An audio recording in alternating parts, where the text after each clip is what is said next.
and welcome to Rajya Sabha Television. You're watching The Big Picture with me, Frank Rausen Pereira. Japan, India and Australia agreed last week to launch an initiative to achieve supply chain resilience in the Indo-Pacific region in an apparent bid to reduce trade dependence on China, a major trading partner for all three nations. In an online meeting, India's Commerce and Industry Minister Piyush Goyal and Japanese and Australian counterparts Hiroshi, Kajiyama and Simon Birmingham raised the need for a free, fair and predictable trade environment and called on like-minded nations in the region to take part. The ministers said in a joint statement they instructed officials to work out the details for a launch later this year. Many nations dependent on China for trade have suffered from supply disruptions, highlighting the need for diversification. In this edition of The Big Picture, we will analyze the supply chain initiative between India, Japan and Australia. Joining me on the program today are Jitendra Nath Mishra, former ambassador, Professor Swaran Singh, chairperson, Centre for International Politics, JNU, and Jen Das Gupta, former ambassador of India at the WTO. Thank you to all my guests for joining me on this edition of The Big Picture. All right, Ambassador Mishra, I'd like to begin the program with you first. What are your thoughts on this, supply chain initiative that has been spoken about so extensively by Japan, India, and Australia? Well, it's a very good initiative in response to primarily two situations.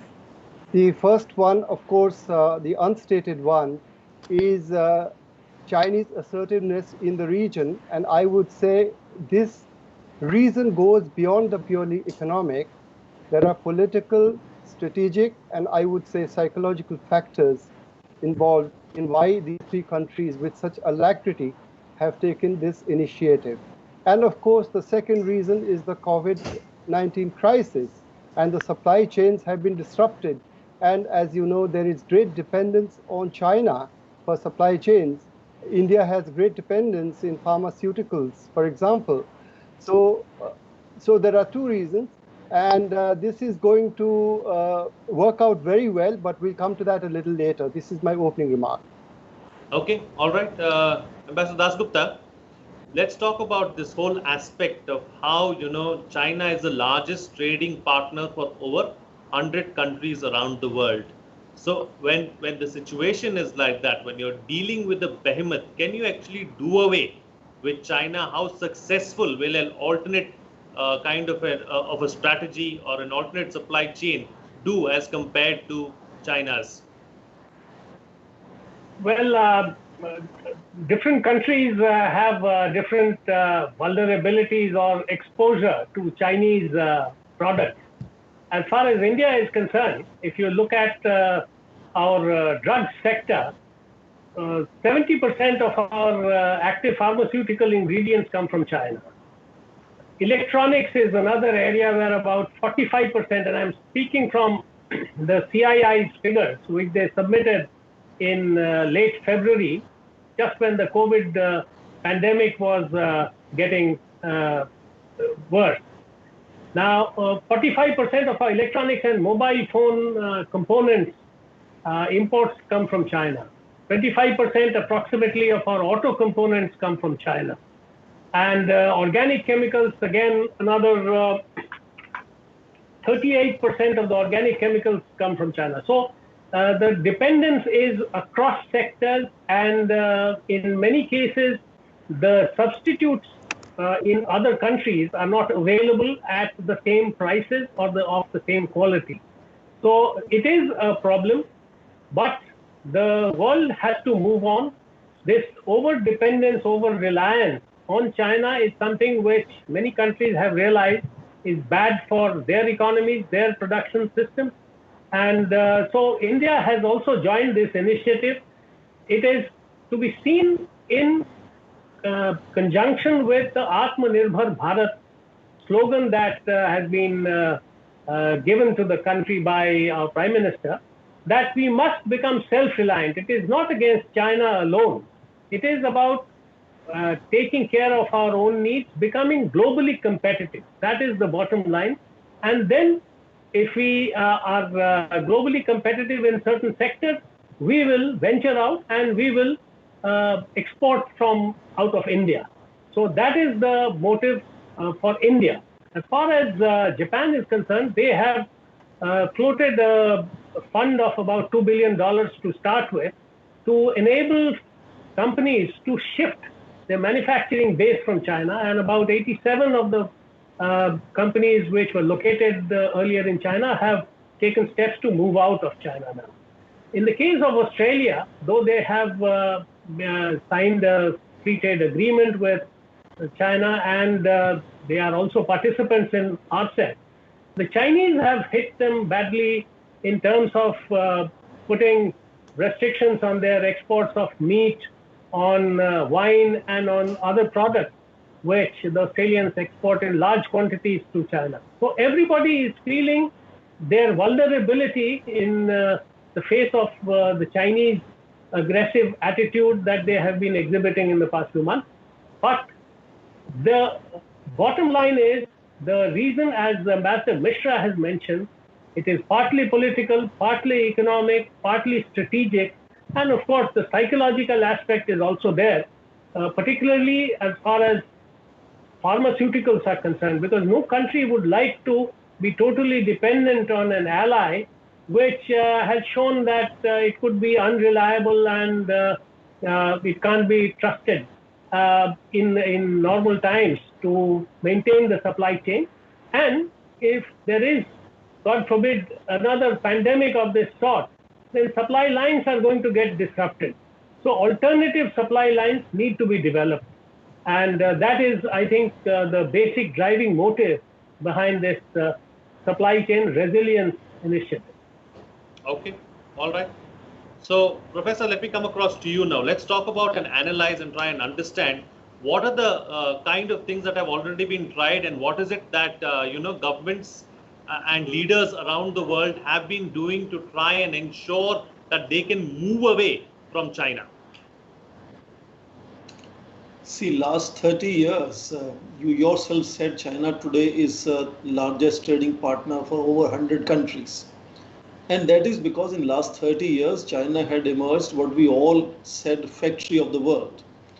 So riding on US-led the liberal world order and globalization, becoming party to the World Trade Organization, Chinese had emerged as the center of global supply chains. And certain amount of discomfort was already being felt around the world because China was trying to use this economic prowess to cultivate political influence, and that assertive behavior was already creating a discomfiture amongst major partners of China. Now, two things happened. First, we saw President Donald Trump ratcheting up this trade war with China, which led to tariff rising, sanctions, which itself created disruptions, not just between the United States and China, but also several other recipients of products and services that they deliver by cooperating between themselves. And now, of course, COVID-19, which led to panic reaction of sealing of borders and complete disruption of those supply chains, which had been serving much of the world coming out of China. Most of the production was coming out of China. So this sense of the reducing or de-risking, as they are calling the over-dependence on China, was already in debate. Now this has become suddenly a kind of an urgent need now, because China is seen as a country where the COVID-19 originated. There's enormous groundswell of anger against China. And that, of course, is becoming an opportunity for major players to see how they can really, what we are calling, diversify. Prime Minister yesterday was addressing US-India Strategic Partnership Forum Summit 2020, and he underlined something very interesting. He said diversification is the need of the time, so that it can create, therefore, more fair playing field. And second very important thing, that companies are now clearly shifting from purely cost-based analysis to now also looking at reliability, which is under question because of China, and also trust. Now, India's trust quotient, of course, most of us believe is better in that sense. So here we have a situation where some countries led by Japan, India, Australia, which in that sense are three partners of Quad, and Quad is already building stronger partnership in strategic, security and political domains, is adding this economic component, is calling others. Now, Germany is another country which has yesterday announced Indo-Pacific strategy. I also want to engage India and other countries in the region. So basically to make sure that the volatility of both prices and inputs to the supply chains can be controlled and disciplined. Therefore, no such ruptures or disruption should happen in coming times, and therefore, human-driven, humanity welfare-driven kind of approach can be sustained over a period of time is why some of these reactions are taking place. But last point very quickly, it's not going to be easy, of course. Some of the low value, labor intensive commodities were already being offshored by Chinese because they are moving to high value, high tech commodities now. But Chinese are part of several consortiums. Whatever they produce is inclusive of inputs from several countries. So it's not going to be kind of either or option. What we are doing here, and most companies are talking in terms of China plus one strategy, so that this is not exclusive dependence on China, but we can also add on other stakeholders into the supply chains. So let me make it very clear, at least in the economic strategies that are building here, it's not anti-China. It's not saying stop talking to China or sharing supply chains with China. It's only reducing their dependence on China and therefore de-risking such disruptions which have happened recently because of the US-China trade war and now more recently because of the lockdowns because of COVID-19. So I think it's a very, very pragmatic approach in that sense to move forward in terms of diversification, inclusive of China, of course. And I think therefore there is going to be certain traction. It will take certain amount of time. That's why the three trade ministers themselves said maybe at end of this year, some kind of formal template of this supply chain resilience initiative will be seen. And I think there is certain amount of work that has already happened on it since March, as we know now. Though this meeting happened only recently on 1st of September. So it's an ongoing project. I think we will see incremental progression where it will be more diversified and more dependable in terms of reducing vulnerabilities of overdependence on China. Absolutely. All right. So Ambassador Mishra, let me take the points that the professor is making forward with you. There have been a few developments that have taken place last week. One, of course, is the US coming out with a statement saying that they want to make the Quad or give it a structure like the NATO. That is one. Secondly, we saw this meeting between Japan, India, and Australia. Australia, which was keeping away from many of these interactions in the past, seems to be far more proactive when it comes to, dealing with or comes to engaging with, fellow like-minded countries, especially in the Indo-Pacific.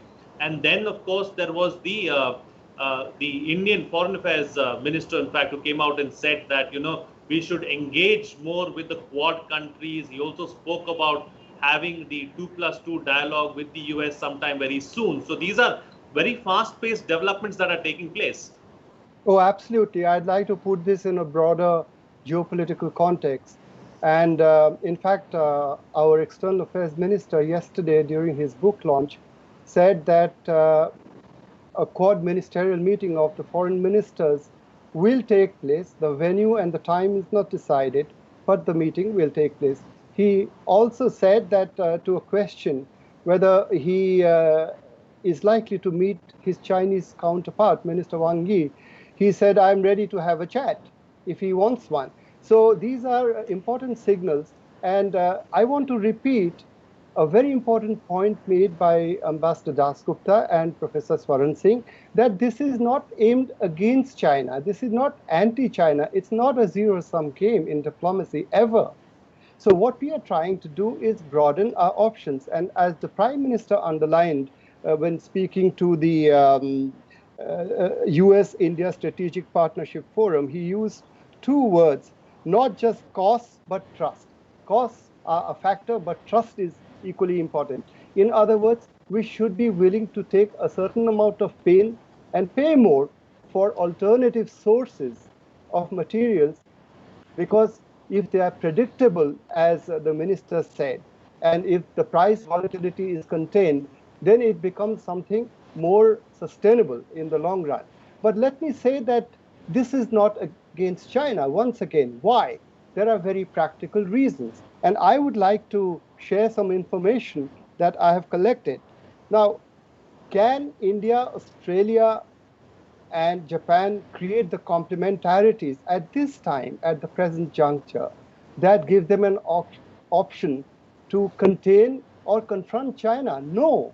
Look at the economics. India has a trade of $18 billion with China.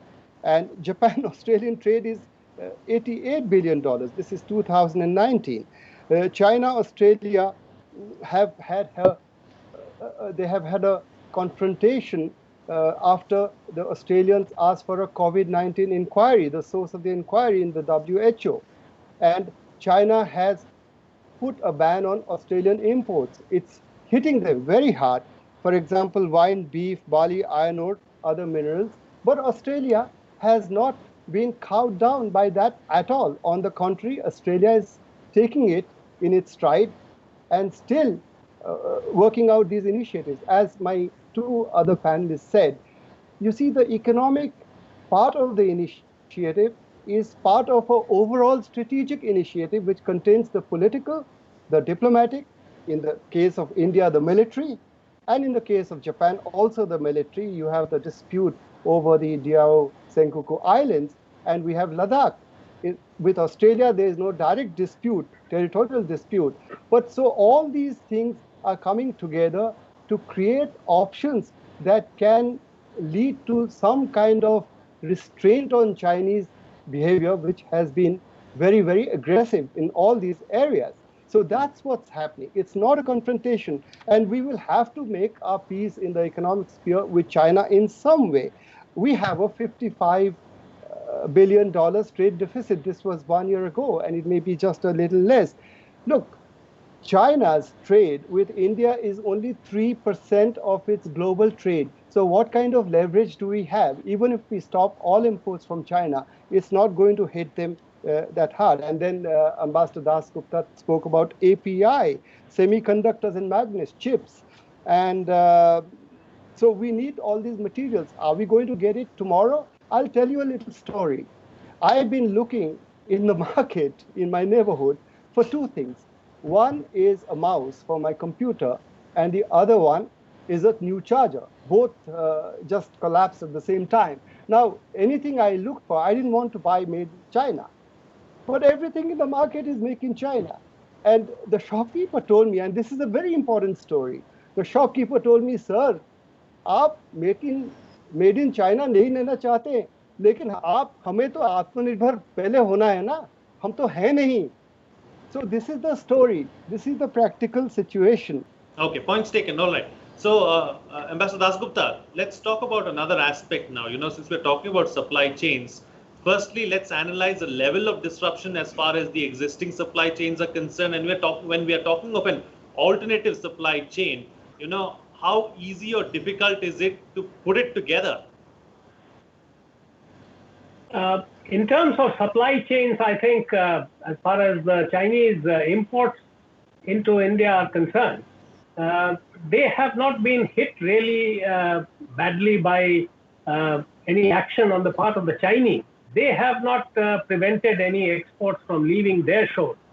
There was a certain amount of disruption caused because of some misunderstanding at our end, especially at the borders.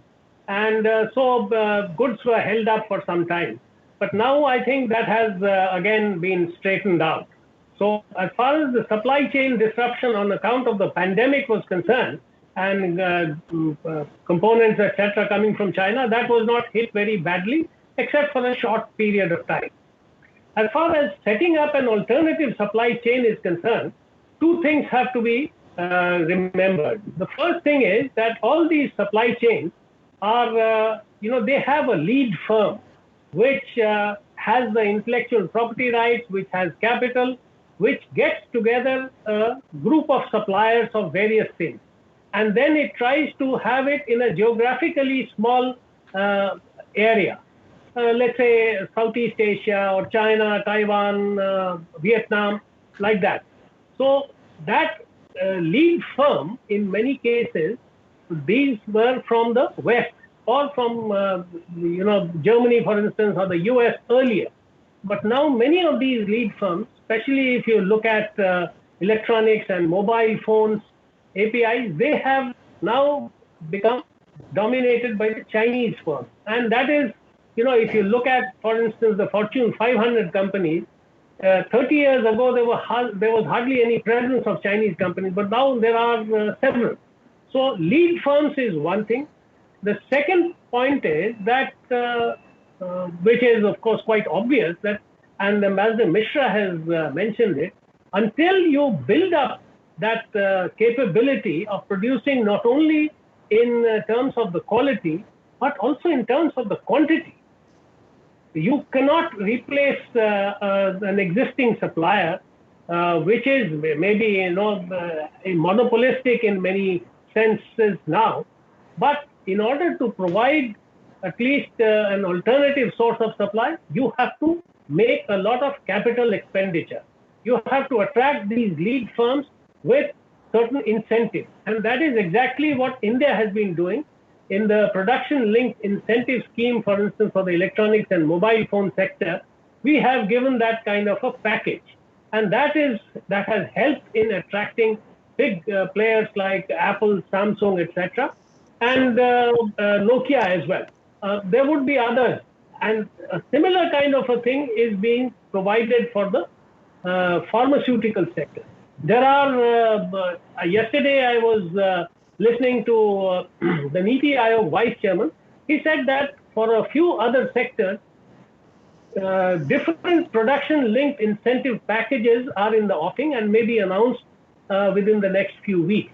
So we have also set in motion on our own things which we can do in terms of preparing the domestic industry for reducing its dependence on, let's say, China and other foreign sources for their components and intermediate products. So right. Each country is going to do that on its own, but it would help if we could also ensure the flow of capital, the the easy movement of lead firms from one country to another, so that there are no roadblocks on the way. Right. Okay. All right, Professor. So much has been spoken about in this discussion about how this is not an anti-China move, or none of this is being done to take on China. But is China looking at it the same way? Because clearly China is looking at all of this as aggression towards China, and China is only getting even more miffed and trying to come back with an even stronger hand.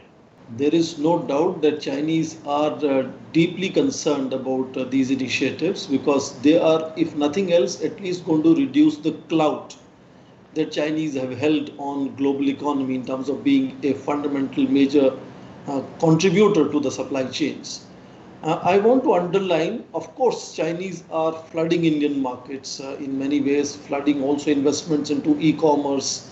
We export really 1/4 of what Chinese are exporting to India. But now, if you look at India plus other countries, Japan, Australia in this case, then of course the combined GDP of Japan, Australia, India, $9.3 trillion is roughly around 2/3 of that of China. Their trade put together nearly $4 trillion per annum. I'm talking of last year.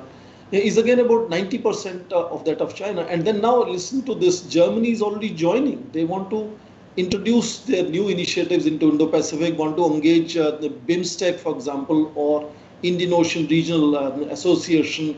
Their strategies are perfectly in tune with that of India. Now, if you have these, Germany incidentally is the largest economy of European Union and currently the president of EU.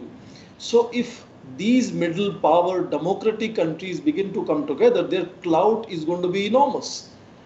Though they are not really saying we want to really undermine China's economic growth or rise, but then if they start coming together as four democracies, begin to coordinate, calibrate their not just security and political strategies, but also economic strategies, their trust quotient within themselves is much higher. And Prime Minister yesterday mentioned of how even in midst of COVID-19, India has already signed contracts for FDI worth $20 billion. So the trust quotient that India has around the world, trust quotient that these democracies share amongst themselves, I think that weighs together much heavier in then calibrating how to put restraints on China, how to ensure that China is not seen as a monopoly in terms of being the center of global supply chains, which Belt and Road Initiative was repeatedly reinforcing. You can notice in Chinese discourses, BRI has almost disappeared.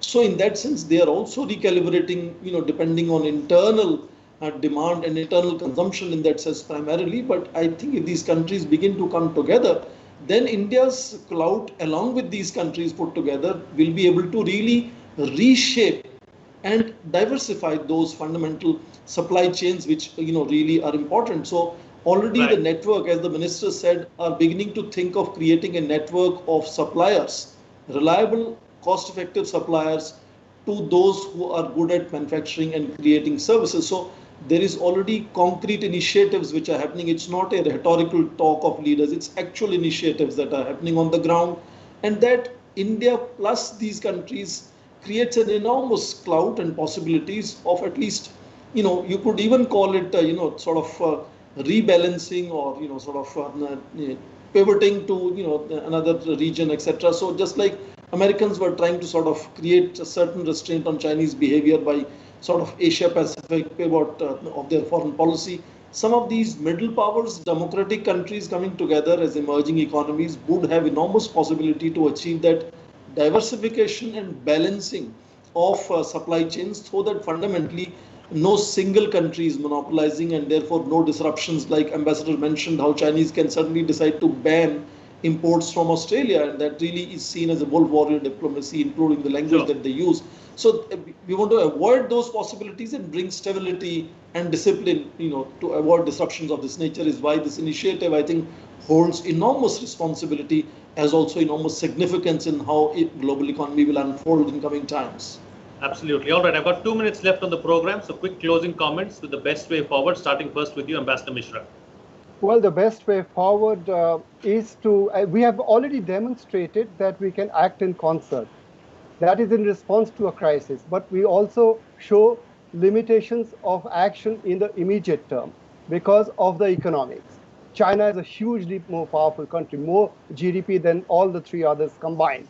So therefore, for India, the best strategy, I'll speak more about India, would be that the Chinese, Deng Xiaoping, and when Prime Minister Rajiv Gandhi went to China in 1988, and he spoke about the Asian century, which meant China and India very clearly.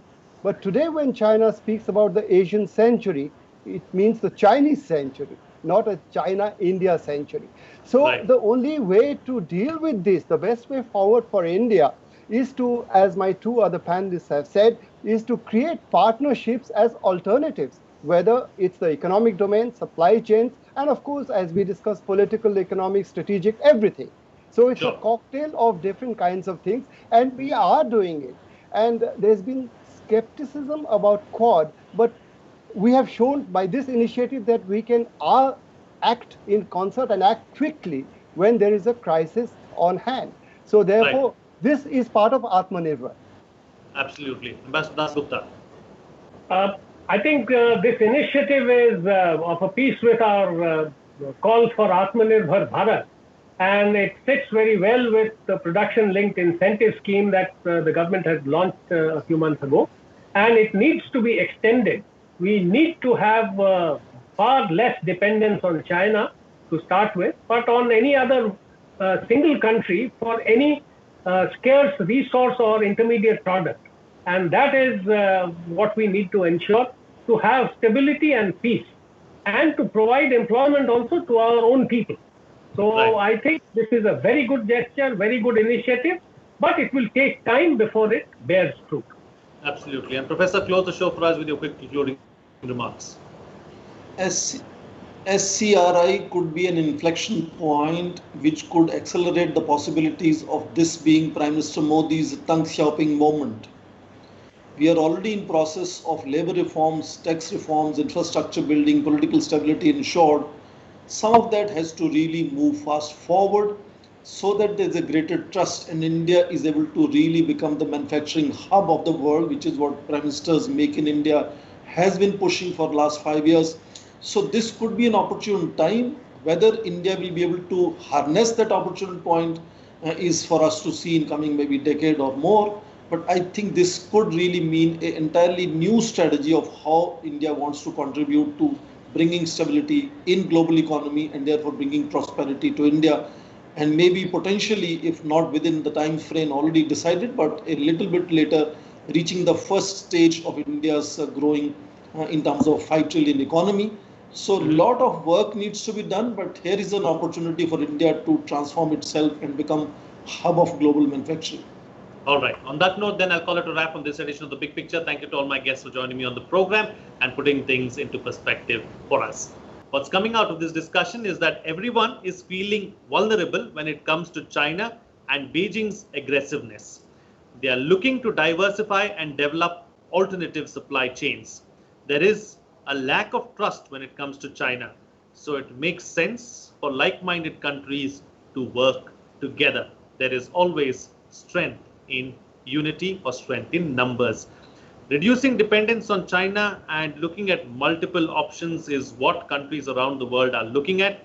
These moves should not be seen as anti-China or anything that is being done against China. Well, with that, it's a wrap. See you again next time.